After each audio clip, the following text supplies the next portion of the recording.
एका माणसाचे शरीर इतके सुकून गेले आहे की तो जेव्हा स्वतःच्या पोटाला हात लावतो तेव्हा त्याला त्याचा पाठीचा कणा जाणवतोय. बापरे, हे ऐकायलाच खूप भयानक वाटतंय. हो ना. डोळे पूर्णपणे खोल गेलेत. शरीर म्हणजे केवळ हाडांचा सापळा बनलाय. तो मृत्यूच्या अगदी दारात उभा आहे. आणि श्वास घेण्याचीही ताकद उरलेली नाहीये त्याच्यात. अगदी बरोबर. पण तरीही मानवी इतिहासातील सर्वात मोठी, सर्वात सखोल क्रांती याच क्षणी घडणार आहे. तीही कोणत्याही रणधुमाळीशिवाय, एका झाडाखाली अत्यंत शांतपणे. खरंच, हा एक असा क्षण होता ज्याने संपूर्ण जगाचा इतिहास बदलून टाकला. नक्कीच. द डीप डाईव्हच्या या नवीन सखोल चर्चेत सगळ्यांचं स्वागत आहे. आज आपण एका अशा ऐतिहासिक क्षणाचा वेध घेणार आहोत ज्याने जगाला एक नवी दिशा दिली. तो क्षण जेव्हा एक सामान्य माणसाचे म्हणजे सिद्धार्थ गौतम यांचे भगवान बुद्ध यात रूपांतर झाले. हो. आणि आपल्याकडे उपलब्ध असलेल्या ऐतिहासिक नोंदी आणि संदर्भांच्या आधारे आपण हा प्रवास उलगडणार आहोत. एका साध्या खिरीच्या वाटीपासून सुरू झालेला हा प्रवास स्वतःच्याच मनातील अंधाराशी दिलेल्या लढ्यापर्यंत कसा गेला हे आपण पाहणार आहोत. आणि वयाच्या अवघ्या 35व्या वर्षी एका माणसाला जागृती म्हणजे एनलाइटनमेंट कशी प्राप्त झाली हे आपण आज समजून घेणार आहोत. अगदी. कारण हा प्रवास समजून घेणे खरोखरच गरजेचे आहे. यात केवळ इतिहासातील एका घटनेची नोंद नाहीये. नाही, अजिबात नाही. हे मानवी मन कसे काम करते आणि मानवी अस्तित्वातील सर्वात कठीण प्रश्नांची उत्तरे कशी मिळतात याचे हे अत्यंत जिवंत उदाहरण आहे. हो ना. म्हणजे एका राजकुमाराने राजवाडा सोडला इथपर्यंतची कथा तर बऱ्याच जणांना माहीत असते. बरोबर. पण खऱ्या अर्थाने जेव्हा ते जंगलात भटकू लागले आणि सत्याच्या शोधात त्यांनी स्वतःच्या शरीराची अक्षरशः राखरांगोळी केली, तिथून खरा संघर्ष सुरू होतो. आणि इथूनच आपल्याला मानवी सायकोलॉजीचे अत्यंत महत्त्वाचे पैलू पाहायला मिळतात. पण एक मिनिट हा, इथे मला एक अगदी साहजिक प्रश्न पडतोय. हां, विचारा ना. म्हणजे जर सिद्धार्थ गौतमांनी सत्याच्या शोधासाठी राजवाडा सोडला होता, तर मग त्यांनी स्वतःला मृत्यूच्या दारात का ढकलले? हा, खूप छान प्रश्न आहे. म्हणजे सत्य शोधण्यासाठी स्वतःला शारीरिक यातना देण्याची किंवा उपाशी राहण्याची काय गरज होती? हा कोणता मार्ग होता? कसं आहे ना, हा त्या काळातील एक अत्यंत रूढ असा समज होता. तत्कालीन तत्वज्ञानानुसार शरीराला एक प्रकारचा अडथळा मानले जायचे. अडथळा म्हणजे नक्की कसं? हे शरीरात सर्व मोहांचे, वासनांचे आणि पापांचे मूळ आहे. त्यामुळे शरीराला जास्तीत जास्त शिक्षा द्या म्हणजे त्याच्या आत अडकलेला आत्मा मुक्त होईल, असा तो विचार होता. अरे च्छा. म्हणजे शरीराला त्रास दिला की अंतिम सत्य गवसेल असा समज होता तर. अगदी तसंच. आणि सिद्धार्थांनी काही मोजके दिवस नाही तर तब्बल 6 वर्षे या विचाराचे अत्यंत कठोरपणे पालन केले. 6 वर्षे? बापरे. होय, त्यांनी अन्न-पाणी जवळजवळ सोडून दिले होते. पण मृत्यूच्या अगदी जवळ पोहोचल्यावर त्यांना एक अत्यंत तार्किक आणि वैज्ञानिक सत्य उमगलं. ठीक आहे. आपण हे जरा सविस्तर समजून घेऊया. ते सत्य नक्की काय होते? त्यांना उमगले की एकाग्रतेसाठी आणि सत्याचा शोध घेण्यासाठी अत्यंत प्रबळ मानसिक ऊर्जेची गरज असते. बरोबर आहे. आणि जर शरीरच नष्ट झाले तर ही ऊर्जा कुठून येणार? आजच्या आधुनिक विज्ञानाच्या भाषेत सांगायचं तर आपल्या मेंदूला विचार करण्यासाठी ग्लुकोजची गरज असते. हो ना. उपाशीपोटी आपण साधा विचारही करू शकत नाही. अगदी तेच. उपाशी आणि कुपोषित शरीर असलेला माणूस सत्याचा शोध लावू शकत नाही, तो फक्त अन्नाचे भ्रम पाहू शकतो. म्हणजे त्यांना अन्नाचे भास होऊ लागले असतील? नक्कीच. जेव्हा त्यांच्या लक्षात आले की या शारीरिक यातनांमधून फक्त मृत्यू मिळेल, ज्ञान नाही, तेव्हा त्यांनी एक अत्यंत धाडसी निर्णय घेतला. त्यांनी स्वतःला शारीरिक यातना मिळणे थांबवले? हो, त्यांनी तो अत्यंत कठोर मार्ग सोडून दिला. आता हा निर्णय वरवर पाहता जितका सोपा वाटतो तितका तो नक्कीच नसेल. अजिबात नाही, तो खूप कठीण निर्णय होता. कारण आजकाल आपण ज्याला संक कॉस्ट फॅलेसी म्हणतो तो प्रकार इथे लागू होतो. हो, ती संक कॉस्ट फॅलेसीची संकल्पना इथे अगदी अचूक बसते. म्हणजे एखाद्या चुकीच्या गोष्टीत आपण इतका वेळ आणि ऊर्जा गुंतवतो की ती गोष्ट चुकीची आहे हे समजल्यावरही आपण ती सोडू शकत नाही. कारण आपली गुंतवणूक वाया जाईल अशी भीती आपल्याला वाटत असते. बरोबर. सिद्धार्थ गौतमांनी सलग 6 वर्ष स्वतःला मृत्यूच्या दारात ढकलले होते. त्यानंतर अचानक एका क्षणी मी गेले 6 वर्ष जो मार्ग अनुसरत होतो तो पूर्णपणे व्यर्थ होता हे स्वतःला सांगणे साधी गोष्ट नाही. यासाठी किती अफाट मानसिक धैर्य लागले असेल याचा आपण फक्त विचारच करू शकतो. हो ना. मी चुकलो हे मान्य करणं ही मानवी मनासाठी सर्वात कठीण गोष्ट असते. अगदी तंतोतंत. स्वतःची चूक मान्य करणे आणि तीही अशा टप्प्यावर जेव्हा तुम्ही त्यासाठी सर्वस्व पणाला लावले आहे, हे खरोखरच अफाट धैर्याचे काम आहे. आणि इथूनच खऱ्या अर्थाने मध्यम मार्ग म्हणजे मिडल वे या संकल्पनेचा जन्म होतो ना. होय. आणि मध्यम मार्ग म्हणजे काय हे आपण एका वेगळ्या उदाहरणातून समजून घेऊ. सांगा ना. आपण अनेकदा पारंपरिक उदाहरणे ऐकतो, पण आजच्या संदर्भात बोलायचं झाले तर एखाद्या इंजिनचा विचार करूया. ठीक आहे, इंजिन. जर इंजिनमध्ये अजिबात तेल नसेल तर ते कोरडे पडून घासून घासून बंद पडेल. हो, सीज होईल ते इंजिन. बरोबर. पण जर त्यात प्रमाणाबाहेर इंधन ओतले तर ते चोक होईल आणि तरीही चालणार नाही. अरे वा, हे खूपच छान उदाहरण आहे. म्हणजे इंजिनला सुरळीत चालण्यासाठी एका अचूक समतोलाची गरज असते. अगदी बरोबर. म्हणजे राजवाड्यातील तो अतिसुखासीन मार्ग हे ते प्रमाणाबाहेर ओतलेले इंधन होते, ज्यामुळे प्रगती थांबली होती. होय. आणि ही 6 वर्षांची उपासमार म्हणजे तेल नसलेले कोरडे इंजिन होते, जे आता कायमचे बंद पडण्याच्या मार्गावर होते. अगदी परफेक्ट ओळखलत. शरीराला शत्रू न मानता सत्यापर्यंत पोहोचण्याचे ते एक अत्यंत महत्वाचे साधन मांडणे, हा तो वैचारिक बदल होता. म्हणजे टोकाची तपश्चर्या करून स्वतःला संपवणे आणि दुसरीकडे टोकाचा उपभोग घेणे, या दोन्ही गोष्टी टाळायच्या. हो. आणि या दोन्हींच्या मधला समतोल साधणे, हा तो मध्यम मार्ग होता. शरीराला मारून सत्य सापडणार नाही, त्यासाठी शरीराला जगवावे लागेल, हा तो निर्णय होता. आता इथून पुढचा भाग खरोखरच खूप रंजक आहे, कारण या शरीराला जगवण्याच्या निर्णयामुळेच या कथेत एका अत्यंत नाट्यमय वळणाचा प्रवेश होतो. हो. एका नव्या पात्राची एंट्री होते इथे. बरोबर. हा मध्यम मार्ग स्वीकारण्यासाठी शरीराला पुन्हा ताकद मिळवून देणं गरजेचे होते, आणि स्रोतांमध्ये या घटनेचा विशेष उल्लेख आहे. सुजाता नावाच्या त्या साध्या मुलीचा उल्लेख. हो, सुजाता नावाच्या एका मुलीने सिद्धार्थ गौतमांना एका वाटीत खीर आणून दिली आणि त्यांनी ती स्वीकारली. यात सर्वात लक्षवेधी गोष्ट काय आहे माहितीये? काय? ही घटना केवळ अन्नाची गरज भागवण्यापुरती मर्यादित नव्हती. जेव्हा सिद्धार्थ यांनी सुजाताच्या हातची ती खिरीची वाटी स्वीकारली, तेव्हा त्यांनी तत्कालीन प्रस्थापित विचारधारेविरुद्ध बंड पुकारले होते. म्हणजे एका अर्थाने तो एक रिव्होल्युशनरी निर्णय होता. नक्कीच. जगाला आणि स्वतःला त्यांनी हे ठामपणे सांगितलं की उपाशी पोटी सत्याचा शोध घेणं अशक्य आहे. पण या साध्या कृतीचे परिणाम अत्यंत गंभीर झाले ना. हो, खूपच गंभीर. कारण स्रोतानुसार जेव्हा त्यांच्यासोबत असलेल्या 5 साधू मित्रांनी त्यांना ही खीर खाताना पाहिले, तेव्हा ते त्यांना तिथला तिथे सोडून गेले. त्यांना वाटलं की सिद्धार्थ आता आपला मार्ग भरकटले आहेत. हो ना. त्या सोबत्यांना वाटली की ह्यांनी तपश्चर्या सोडून दिली आहे आणि ते पुन्हा मोहाच्या आहारी गेले आहेत. पण इथे मला एक प्रश्न पडतो. कोणता? सिद्धार्थ त्यांना थांबून समजावून का सांगू शकले नाहीत की बाबांनो, शरीर टिकवणं महत्वाचं आहे? त्यांना असे सोडून का जाऊ दिले? याचं कारण खूप लॉजिकल आहे. जेव्हा आपण एखादा पूर्णपणे नवीन आणि क्रांतिकारक विचार स्वीकारतो, तेव्हा समाज किंवा जुन्या विचारांचे लोक तो सहजपणे मान्य करत नाहीत. म्हणजे त्या मित्रांची मानसिकता आधीसारखीच होती तर? हो, त्या 5 मित्रांची मानसिकता त्याच जुन्या शरीराला यातना देणे म्हणजे धर्म या चौकटीत अडकली होती. आणि सिद्धार्थ त्यांच्यासोबत वाद घालत बसले असते तर काहीच उपयोग झाला नसता. अगदी.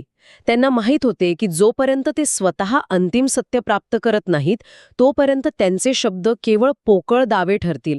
त्यामुळे त्यांनी त्यांना जाऊ दिले. आजच्या भाषेत सांगायचे तर हा एक अत्यंत भयंकर पीअर प्रेशरचा अनुभव होता. नक्कीच.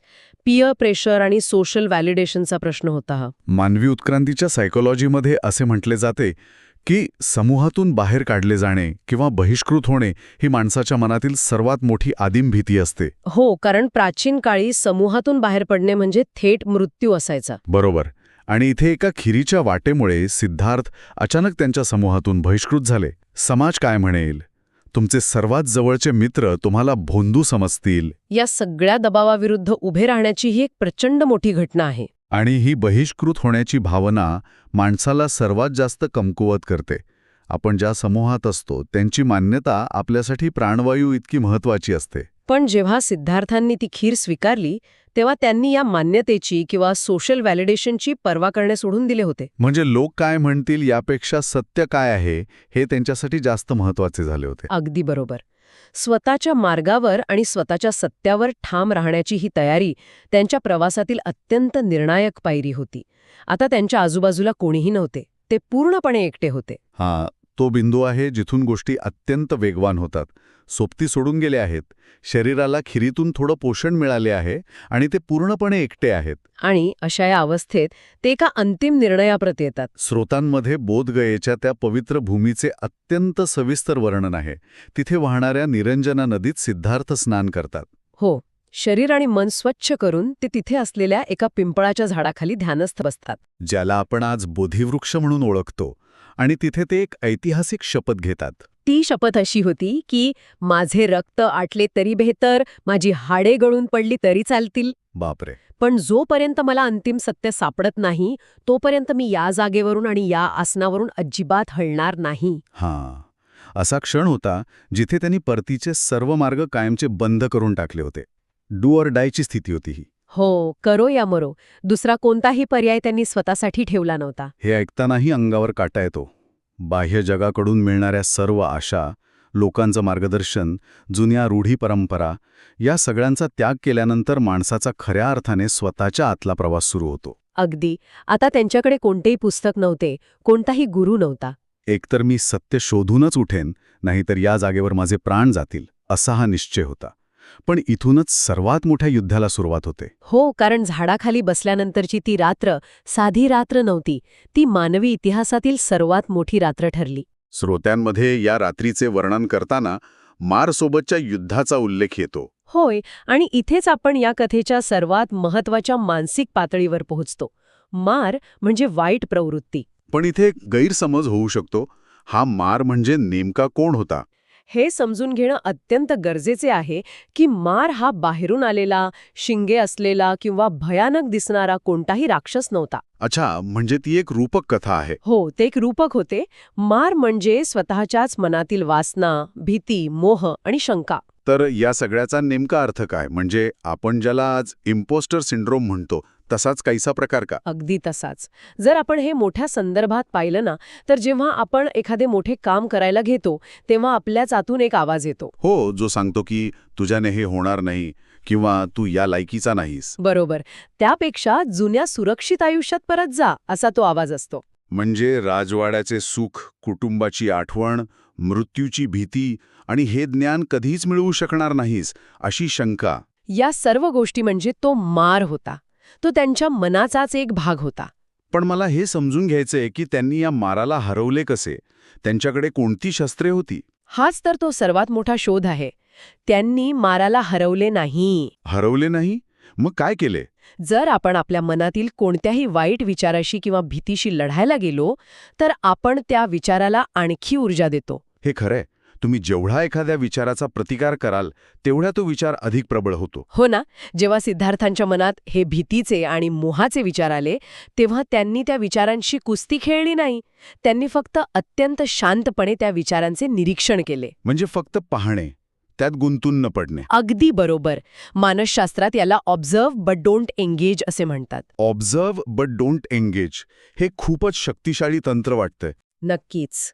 सिद्धार्थांनी स्वतःच्या मनाला सांगितले, मला तुझी भीती दिसत आहे, मला तुझा मोह दिसत आहे, तू तिथे आहेस, पण मी तुझ्यावर कोणतीही प्रतिक्रिया देणार नाही. म्हणजे जेव्हा आपण एखाद्या विचाराशी भावनिक पातळीवर जोडले जात नाही, तेव्हा त्या विचाराचा जोर आपोआप कमी होतो. हो, न्यूरोसायन्सच्या भाषेत सांगायचे तर त्या विचाराचे न्यूरल पाथवे कमकुवत होतात.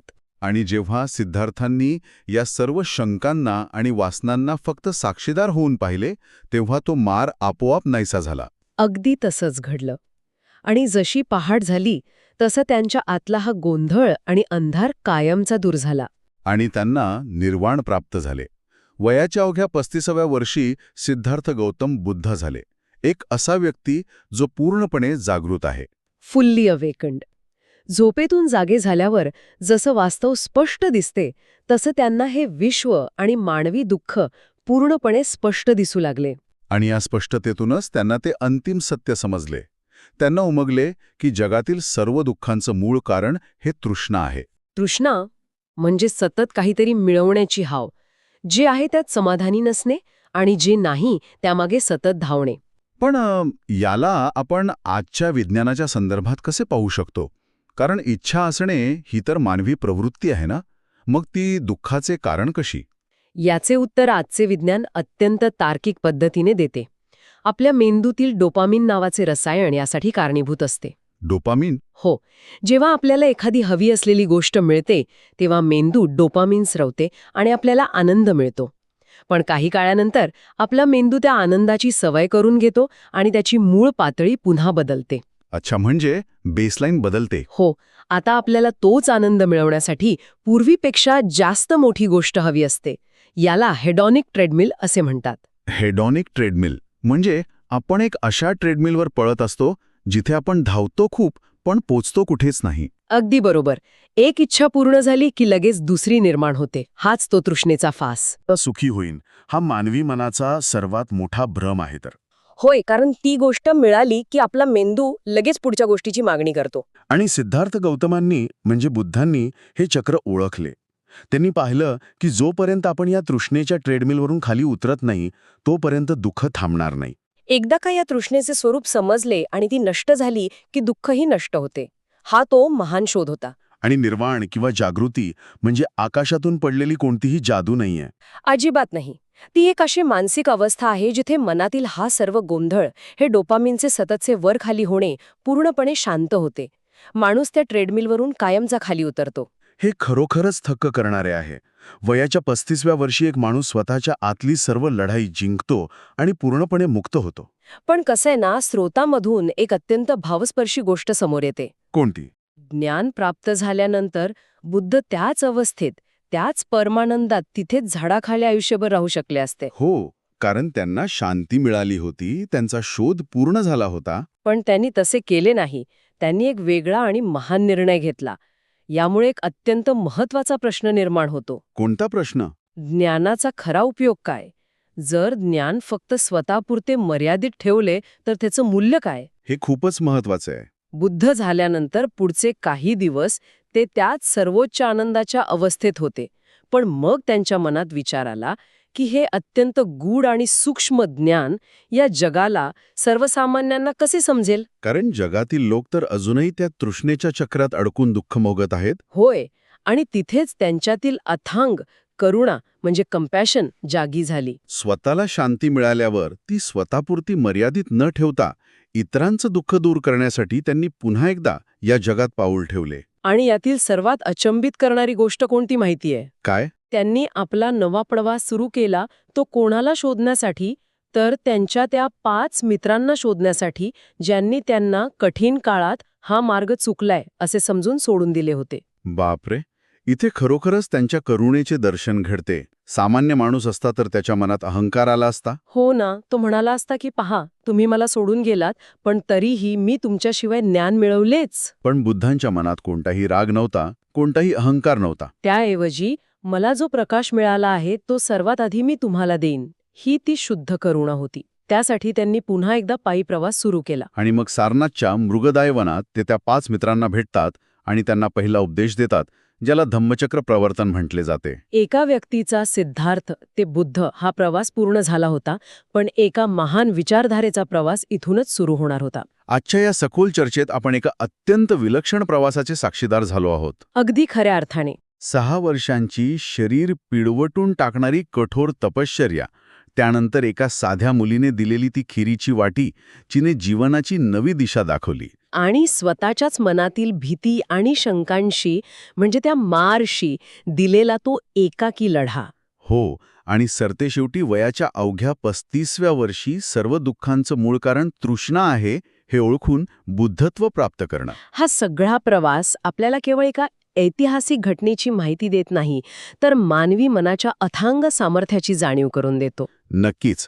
या चर्चेतून मिळालेला बोध हाच आहे की स्वतःच्या आत डोकावण्याचं धैर्य मानवी मनामध्ये असते. आणि एकदा का आपण आपल्या मनाचे स्वरूप ओळखले की बाहेरचे कोणतेही दुःख आपल्याला हरवू शकत नाही. आणि याच विचारावरून या सखोल चर्चेच्या शेवटी एक अत्यंत महत्त्वाचा विचार आपण सर्वांनी करायला हवा. हो, तो विचार करणं आजच्या काळात खूप गरजेचं आहे.